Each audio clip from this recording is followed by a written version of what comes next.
Capítulo 1. Evangelho e Consolador. Felipe dorme com tranquilidade fora do corpo. Resolve percorrer todos os aposentos de sua casa. Quem sabe não encontra algum espírito necessitado que pudesse ajudar? Pensa.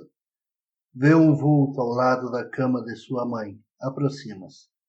Que alegria! É seu avô, que o cumprimenta com um sorriso. Vô, você não iria me ver? Pergunta feliz com aquele encontro. Soube de seus estudos no Colégio Allan Kardec. Estou muito feliz com isso. Mas como soube também que sua mãe está precisando de ajuda, deixei para falar com você depois. Mas o que ela tem? Não sabia de nada, fala Felipe. Meu neto, ela não tem nenhum problema grave, mas precisa de uma companhia que a ajude a suportar a solidão. Desde que seu pai partiu, antes de você nascer, ela mantém muita mágoa dele e isso a faz se sentir solitária, explica Juvenal. Mas o que eu posso fazer para ajudá-la? Indaga Felipe. Continue sendo um filho atencioso e nunca deixe de fazer o evangelho no lar. Graças a ele, pudemos afastar espíritos que tramavam influenciá-la para o suicídio. Eu não sabia disso, fala Felipe impressionado com aquela informação. É verdade, mas você já sabe de tudo, pergunta o avô com bom humor e explica com carinho. Meu neto, nunca sabemos a extensão do que plantamos. O bem se propaga em todas as direções. Uma prece sincera por alguém pode mudar a vida de uma pessoa e, às vezes, séculos depois, somos ajudados por quem ajudamos e nem nos lembramos. O Evangelho no lar, realizado com devoção, como você faz, gera bênçãos para milhares de espíritos que um dia serão gratos pela ajuda dada. Nunca imaginei que isso fosse tão importante, comenta Felipe. Ora, é por isso que espíritos superiores não gostam de perder tempo. Eles aproveitam todo o material possível para plantar o bem.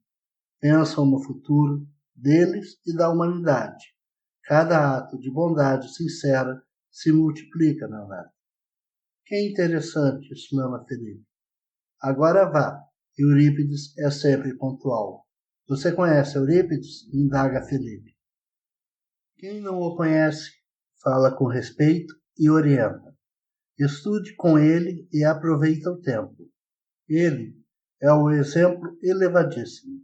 Sua última encarnação foi acompanhada pelas esferas mais elevadas da Terra. Ele é o modelo da nova geração. O mestre de Sacramento não fundou apenas um colégio material.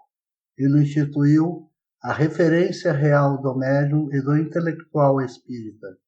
Sua visão social será a do movimento espírita do futuro. E você está envolvido nisso, conclui com descontração. Abraçam-se. Felipe parte enquanto o avô desperta a mãe de Felipe com carinho para conversar com ela.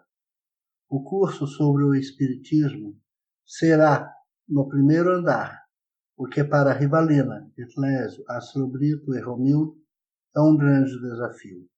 Felipe os auxilia a subir. Em seguida, enfrenta o próprio desafio indo ao quarto andar, onde assistirá ao curso por meio de uma projeção. Caibar Schutel, o destemido divulgador do Espiritismo do século XX e amigo de Eurípides e Bezerra, à época do Cristo, ministrará a primeira das 3 aulas. 30 minutos antes do início, todos, inclusive o professor, estão sentados em silêncio. Depois do silêncio que eleva, após prece inicial, afirma Caibar.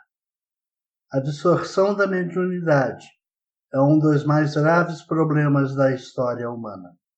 O distanciamento entre o mundo da matéria densa e o da matéria sutil afeta profundamente a ciência, a filosofia, a religião e o psiquismo do ser humano. Na atualidade, entre as graves consequências do bloqueio da comunicação mediúnica, temos o vazio existencial que induz ao consumismo, à vulgaridade e ao suicídio. Contam-se aos milhões o número de espíritos encarnados e desencarnados que, se tivessem tido contato com a espiritualidade superior, teriam evitado as tragédias infelizes que hoje os obrigam a uma vida inferior e repleta de angústias. Semanalmente, os espíritas do mundo socorrem milhares desses irmãos desventurados. Contudo, os espíritas encarnados ainda não são capazes de entender que essa atividade de socorro deveria torná-los mais abnegados, honrados e cristãos.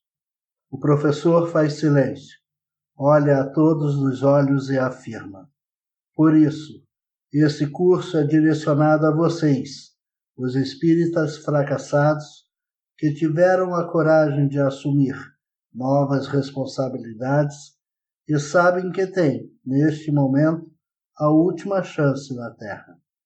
Aguarda algum comentário ante o silêncio e continua. A dificuldade de aceitação da verdade pelos corações orgulhosos é de todos os tempos.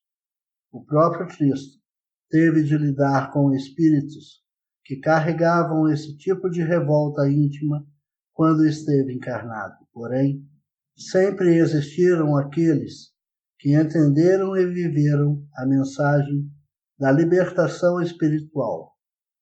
João Batista, ao ouvir falar de Jesus, envia-lhe 2 discípulos para indagar-lhe se ele é o mesmo que havia de vir, quer dizer, o Cristo, o enviado de Deus. Responde o Mestre aos discípulos de João Batista: ide e anunciai a João as coisas que ouvis e vedes. Os cegos vêm e os coxos andam, os leprosos são limpos e os surdos ouvem, os mortos são ressuscitados e aos pobres é anunciado o Evangelho. E bem-aventurado é aquele que se não escandalizar em mim, conforme registrou o apóstolo Mateus, capítulo 11, versículo 4 a 6. Estamos em momentos semelhantes na atualidade. Os fenômenos mediúnicos se multiplicam como anúncio da instituição do reino de Deus no mundo. Cada um deverá decidir se agirá como João Batista, aceitando sua tarefa e apagando-se para que o Mestre cresça, ou como Pilatos que, por não querer perder o posto de poder, mesmo sem odiar a Jesus, será responsável por sua crucificação. Desta vez, os novos crucificadores de nosso Mestre não mais permanecerão no mundo, irão amargar o choro e o ranger de dentes em mundos compatíveis com a dureza de seus corações. Caibar prossegue. Para auxiliar aqueles que facilmente têm a tendência a se escandalizar com o Cristo e com o Consolador, pautaremos nosso estudo estritamente nas obras de Allan Kardec, publicadas no mundo da matéria densa. Desejamos que isso auxilie aos duros de coração, que eles reconheçam a própria pequenez ante o Cristo e aceitem, como João Batista, apagar-se para que a obra do bem possa florescer, concluiu o professor. A sinceridade e a ousadia de nosso professor é sempre um belíssimo espetáculo para os que amam a verdade. Abre-se imensa tela e assistimos algumas cenas reais da vida de Allan Kardec. Vê-se o processo de recepção de O Livro dos Espíritos na casa do Sr. Baldin por suas filhas Carolina e Júlia, por meio da escrita indireta com a cesta de bico. Um lápis amarrado na cesta escreve: as respostas dos espíritos sem que elas a toquem. Em seguida, é apresentado um dia muito especial para a humanidade, 18 de abril de 1857, sábado. Um sábado de primavera em Paris. Pela manhã, chega à livraria Dentu, transportado em uma carroça, a primeira edição de O Livro dos Espíritos. Para muitos, era apenas mais uma obra, da mesma forma que muitos não deram conta de quem era o menino Jesus. À noite, uma pequena recepção é organizada pelo casal Rivail, o professor Hippolyte, Allan Kardec e Gabi, sua esposa. O apartamento é pequeno, 40 metros quadrados, caberia 20 pessoas. Havia mais. Estão presentes as jovens Caroline e Julie, Ruth, Hermance, entre outras. Uma pessoa distraída pensaria ser um encontro de jovens, dado não apenas a presença destas médiuns notáveis, mas também a alegria do ambiente, sempre estimulada por Kardec, que adorava contar histórias engraçadas e educativas. Hermance tem 16 anos e vivencia os fenômenos mediúnicos desde os 12 e irá se tornar uma das médiuns por quem o Espírito Verdade, Jesus, guia espiritual de Allan Kardec, se comunicará com ele. Hermance irradia uma luz serena e tranquila que caracteriza os espíritos que muito já sofreram e, por isso, conquistaram inabalável paz interior. Pudesse Felipe ver o quadro espiritual dessa reunião em que o próprio Cristo participou, ficaria em êxtase, mas, em tudo, o mérito do esforço próprio. As imagens cessam, indaga o professor. O que mais chamou a atenção de vocês? A idade da Caroline, de Julie e de Hermance. É difícil aceitar que meninas tão jovens possam ser médiuns tão responsáveis, diz Rivalina. Caroline e Julie tinha, na época dessa reunião, 14 e 16 anos. Hermance, 16. Mas isso não deveria ser motivo de surpresa para os espíritas. Nos registros históricos, Joana d'Arc começou suas experiências mediúnicas de forma mais direta aos 12 anos. Francisco de Assis e Antônio de Pádua, ainda na adolescência. No Brasil, como modelo de exercício ético da mediunidade, que significa desinteresse material e moral, isto é, ausência de vantagens para o ego, como a autopromoção e exibição, temos Ivone Pereira, que iniciou a vidência e a audiência antes dos 6 anos e a psicografia aos 12 anos. Francisco Xavier, com a vidência e a audiência aos 4 anos e a psicografia em sua sala de aula, na frente dos amigos e da professora, aos 12 anos. Aqui, em nossa Assembleia, temos exemplos de espíritos que deveriam ter utilizado a mediunidade desde a adolescência para se espiritualizar, mas não iniciaram por não terem tido o apoio dos adultos. E, infelizmente, quando se tornaram mais velhos, foram verdadeiros negadores da mediunidade. Não negavam a mediunidade na teoria, negavam-na na prática. É o caso de Romildo, que vivenciara fenômenos mediúnicos patentes desde os 18 anos e de Eclésio desde os 12. Mediunidade não é sinal de evolução, é sinal de necessidade de espiritualização. Negar acesso a cursos sérios àqueles que desejam espiritualizar-se, independente da idade, é agir como os fariseus que, em nome da ordem, fecham as portas do reino de Deus aos sedentos de paz. Um dos graves problemas do movimento espírita dos encarnados é a impossibilidade da educação de médiuns jovens. Muitos espíritos têm fracassado por falta de um apoio ético e competente que o direcione para o Cristo. Acha-se normal que jovens sejam levianos em suas relações afetivas. Acha-se normal o consumismo, a busca do sucesso a qualquer custo, o desperdício de horas e horas em conversas tolas e fúteis. Contudo, os mesmos que apoiam ou aceitam a leviandade escandalizam-se com a possibilidade da participação dos jovens nas práticas de diálogo com nosso plano. Não defendemos a participação de jovens irresponsáveis nos trabalhos de intercâmbio, bem como não defendemos a participação de adultos desequilibrados. Avalia-se a maturidade e a moralidade, como fez Kardec, não apenas o exterior, como faziam os fariseus à época do Cristo. E você, Irlésio, o que lhe chamou a atenção? Indaga Caibar. Na verdade, foi o fenômeno da escrita com a cesta. Fica provado, de forma incontestável, que não eram as meninas Caroline e Julie que moviam a cesta. Elas nem tocam no lápis, responde Irlésio.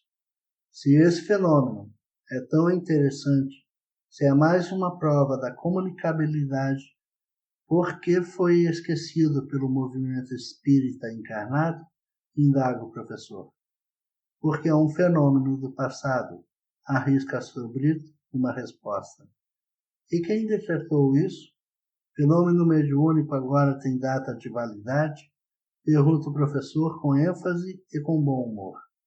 Astro Brito deu-se conta do infantil preconceito que ainda trazia de sua última encarnação.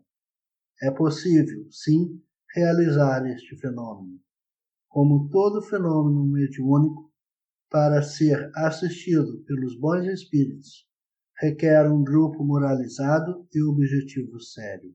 Apenas isso. Sem moralidade, vivenciareis em todos os lugares os fenômenos mediúnicos inferiores, como o vampirismo sexual e o vampirismo dos tóxicos. Amparados por uma conduta honesta, podereis vivenciar as mais variadas experiências mediúnicas de forma saudável, inclusive a escrita indireta. Caibar olha para Romildo, que pergunta: a realização de várias experiências mediúnicas não atrairia aos centros espíritas uma multidão de curiosos e ociosos? O Cristo realizou centenas de experiências mediúnicas durante seus anos de missão pública. Quem chamaria o mestre de leviano? Ele ensinou que, de acordo com o momento e o público, pode-se ter ou não uma manifestação do poder do espírito sobre a matéria. O argumento de segurança para ocultar a mediunidade é de origem farisaica. Deve-se ter elevada moral, amparo espiritual e compreensão teórica. Assim, podereis vivenciar todas as experiências possíveis que ajudem à espiritualização do ser. Não se deve, como ensinou o Cristo na parábola dos talentos, enterrar os tesouros por medo de perdê-los. A ampliação da sensibilidade mediúnica não poderá facilitar o contato dos espíritos inferiores com os jovens? Pergunta Irlésio. Sim e não. O contato com os espíritos inferiores é o peso que todos os encarnados têm que suportar. A sociedade de espíritos que envolvem a Terra é predominantemente inferior. Claro, na medida em que o indivíduo se torna mais sensível, irá dar-se conta dessa realidade de forma mais patente. E isso é muito bom.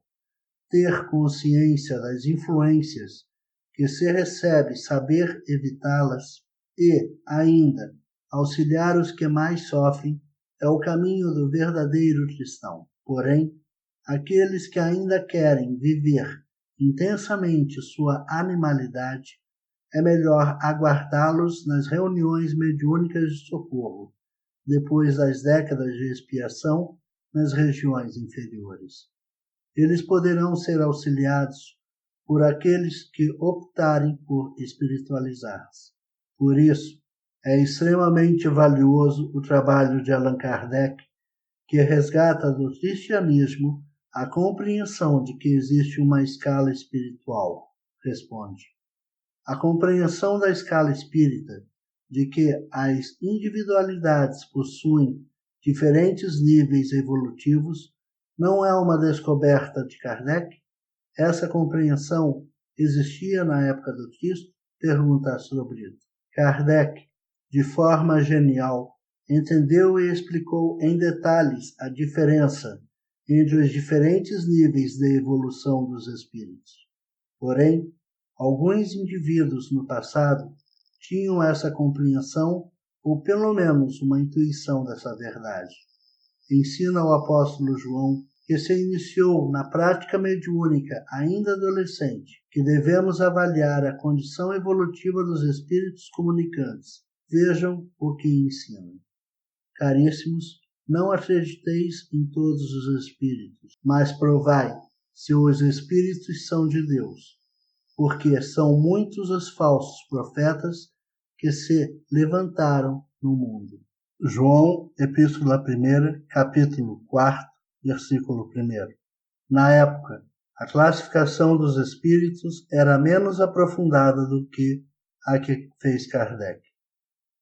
Para os espíritos da terceira ordem, utilizava-se o termo imundo ou impuro. Para os da segunda ordem, chamava-se Santo Espírito ou Espírito Santo, e os da primeira ordem eram chamados de anjos ou de querubins. Diríamos que essa carta que João escreveu aos Coríntios é precursora da importantíssima escala espírita. A missão de Kardec, portanto, é o resgate da compreensão do verdadeiro cristianismo. O codificador foi ao mundo liderar a parte material do trabalho de implantação do reino prometido por Jesus. Ele é o responsável pela chegada do Consolador prometido por Jesus. O Espiritismo é o cumprimento da promessa do Cristo, registrada no Evangelho de João, no capítulo 14, versículo 16 e 26. Eu rogarei ao Pai, e ele vos dará outro Consolador, para que fique convosco para sempre. Mas aquele Consolador, o Espírito Santo, que o Pai enviará em meu nome, vos ensinará todas as coisas e vos fará lembrar de tudo quanto vos tenho dito. Indaga Romildo: qual a relação entre o Consolador e o Espírito Santo?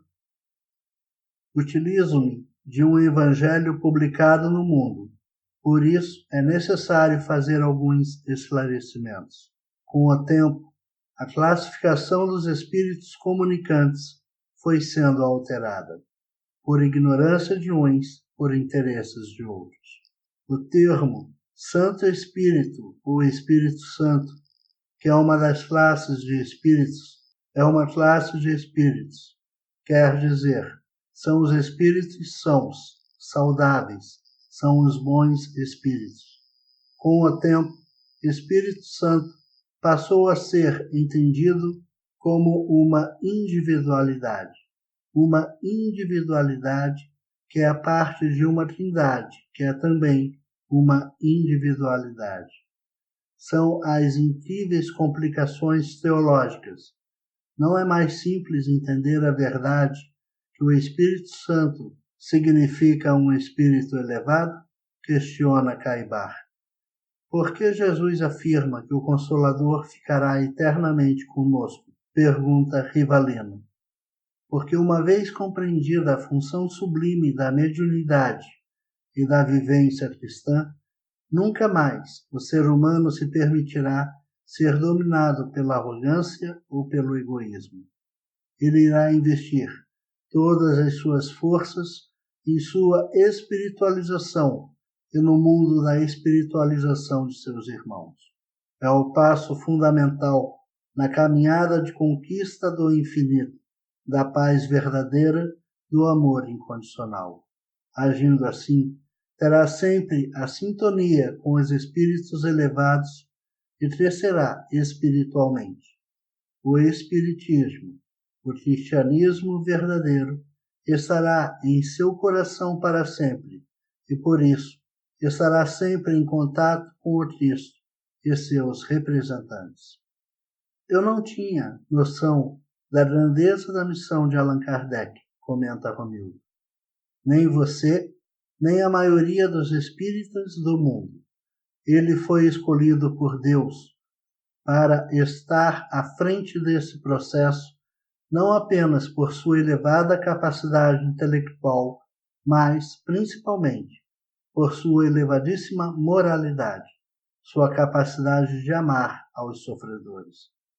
Poucos espíritas sabem, mas Kardec dedicava-se intensamente ao amparo dos mais infelizes. Muitas vezes, utilizou de seu prestígio e de sua amizade em favor de pais de família encarcerados injustamente. Ele estava presente nos mais desagradáveis ambientes sociais para consolar e ajudar os sofredores, além de amparar muitos pobres em sua residência. Nunca ninguém que lhe bateu a porta saiu sem receber o consolo e amparo que o mestre podia doar, o que inclui a doação poderosa de boas energias, revela o professor. Eu não sabia disso. Sempre pensei no codificador apenas como um estudioso, exclama a sobrina. Os pés de Kardec cruzavam os bairros mais sombrios de Paris para levar socorro a pobres desconhecidos. As mãos que organizaram a codificação centenas de vezes foram estendidas aos mais sofredores sem o temor e sem preconceito. Explica o professor visivelmente emocionado e conclui. É pena que os espíritas deem tanta atenção a médiuns e palestrantes exibicionistas. Sabem tantas histórias de falsos profetas e não conhecem, de fato, a vida do codificador. Kardec é o modelo de verdadeiro cristão. Ele ocultou sua grandeza e suas ações de verdadeira caridade. Apenas um interesse real e honesto poderia facultar a descoberta da real grandeza desse espírito. É preciso moralizar-se para melhor conhecê-lo e entendê-lo. Mas, para muitos, é mais fácil ouvir histórias pagas. Astro Brito, Rivalina, Clésio e Romildo ouvem-no assustados. Neste momento, ele orienta todos a relaxarem. Uma doce melodia pôde ser ouvida. É um hino cantado pelos cristãos na arena romana. Caibar envolve a todos com suas energias e os conduz a uma região desconhecida. Patrícia o auxilia. Do grupo, apenas Patrícia e Caibar conhecem aquele local. Seria muito difícil descrever a beleza de um ambiente em que as formas, os materiais, as cores e os sons são infinitamente variados e, mesmo assim, transmitem profunda harmonia. Estacionam em uma espécie de parque que exibe belíssimas obras de arte. Seguindo a orientação do professor, os alunos aguardam sob uma belíssima árvore, amparado por Patrícia. Ante o deslumbramento da paisagem, mal notam que o professor caminha em sua direção, conversando animadamente com alguém. Ao aproximar-se, todos se emocionam em identificar quem está ao lado de Caibar. É Allan Kardec. Ele cumprimenta cordialmente cada um com um sorriso nos lábios e diz: sejam bem-vindos, irmãos espíritas. Sentemos na grama, e ao ver o espanto de todos, quando se sentou, Kardec comenta: na terra, adorava passear pela natureza, ouvir os riachos, colher os frutos, mesmo das árvores altas. E sorrindo acrescenta: mas o fruto que realmente quero colher depende também de vocês. Caibar, com enorme expressão de felicidade, orienta: o codificador generoso poderá conversar sobre as dificuldades de vocês em vivenciar o Espiritismo no mundo. Aproveitemos essa preciosa oportunidade. Nosso diálogo deverá ser sincero e fraterno. Quem começa?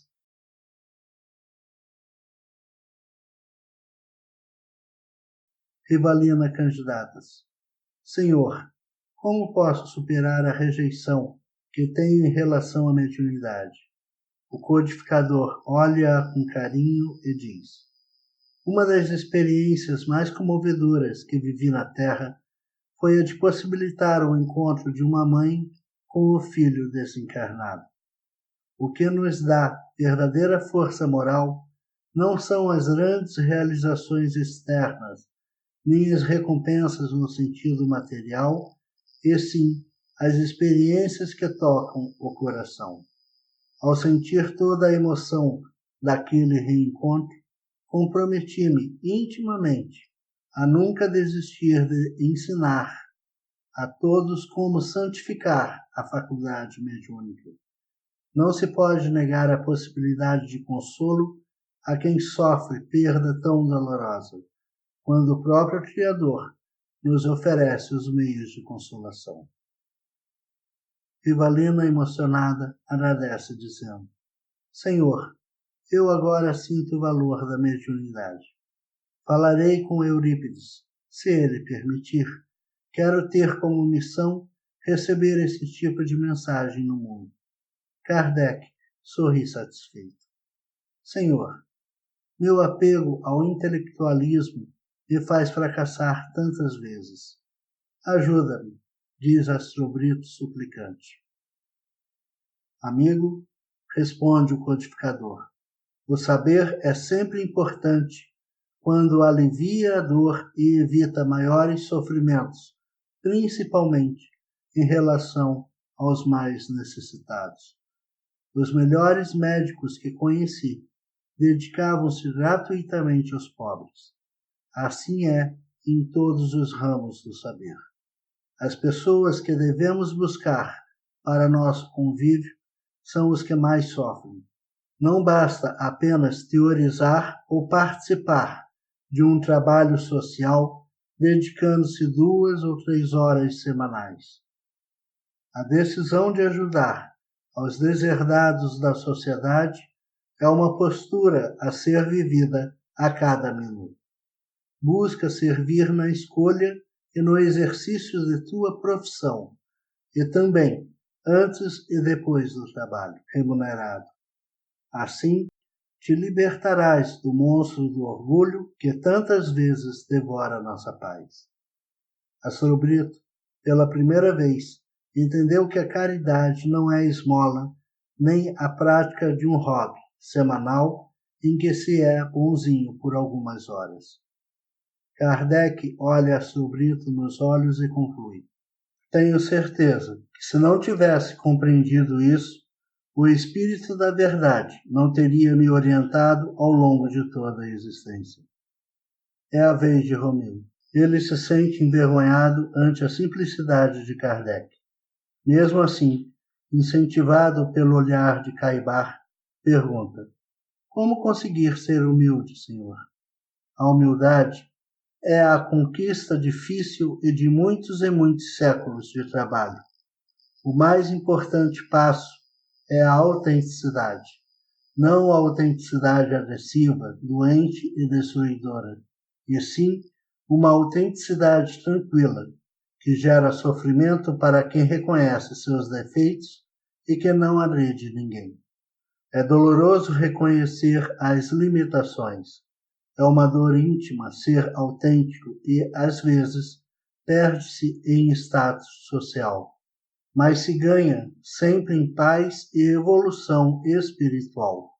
Quando os espíritas não quiserem mais apresentar ser mais do que realmente são, as intrigas acabarão. Muitos brigam para se impor, para ser tratado como autoridade. Se aceitassem sua realidade espiritual, brigariam consigo mesmos e não com os outros. O fingimento gera muitos conflitos íntimos e muita desarmonia nas sociedades espíritas. Sugiro que você examine diariamente seus defeitos e os aceite emocionalmente. Assim superará a necessidade de impor uma falsa aparência aos outros. Quando tiver um impulso de dominação, lembre-se do defeito que você está lidando no momento. Rapidamente, você se acalmará, diz Kardec sorrindo. Senhor, como superar os meus impulsos pelas sensações materiais? Indaga Clésio. A predominância da matéria em relação ao espírito é algo natural e aceitável nas primeiras fases evolutivas.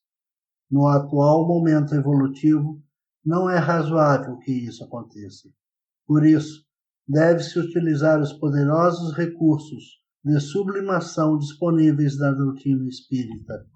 Infelizmente, o magnetismo ainda é pouco conhecido no movimento espírita encarnado, mas é um excelente meio para se direcionar as energias vitais para fins elevados.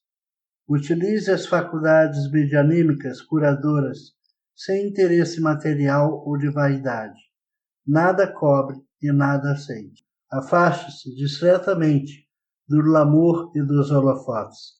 É muito mais fácil trabalhar em condições desfavoráveis com o amparo dos bons espíritos do que com amplos recursos e sem amparo superior. Um ambiente de trabalho sério lhe dará condições de educar o pensamento e espiritualizar-se. Caibar delicadamente olha para os alunos que entendem que o tempo do encontro terminou. Todos agradecem. Kardec despede-se e diz: agora que nos conhecemos, vocês podem me chamar de amigo.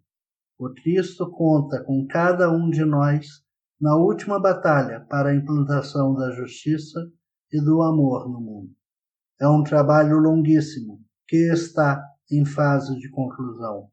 É hora de se sacrificar para extinguirmos a miséria moral e material no mundo. Convoquem a todos de boa fé. Este século marca o início da colheita da obra espírita cristã. A caridade deverá ser a meta de vivência diária de todos. Partem emocionados. Ao chegar à sala, Caibar pede que cada um escreva as impressões sobre a personalidade de Kardec. No futuro, afirma, esse tema será aprofundado. Após a elaboração dos textos, todos vão visitar uma grande penitenciária na Terra. É importante vivenciar um pouco do que Kardec viveu em seu tempo, explica o professor. Felipe, que tinha em mente a falsa ideia de que o codificador é um homem sério, quer dizer, mal-humorado e arrogante, acorda em choque. Um codificador simples, bem-humorado e profundamente caridoso.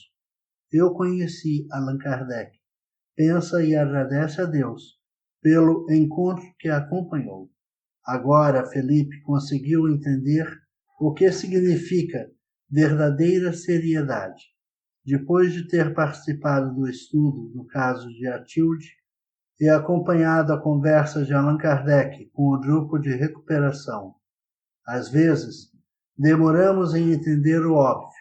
Um espírito que teve uma das mais difíceis missões da Terra e que foi orientado pelo Cristo, não poderia ser um simples intelectual mal-humorado. Não é verdade? É importante entender a grandeza de Kardec. Um dia, Felipe fará um estudo aprofundado sobre esse espírito sublime. É um compromisso íntimo que ele assumiu espontaneamente. Prepara-se para conhecer Allan Kardec.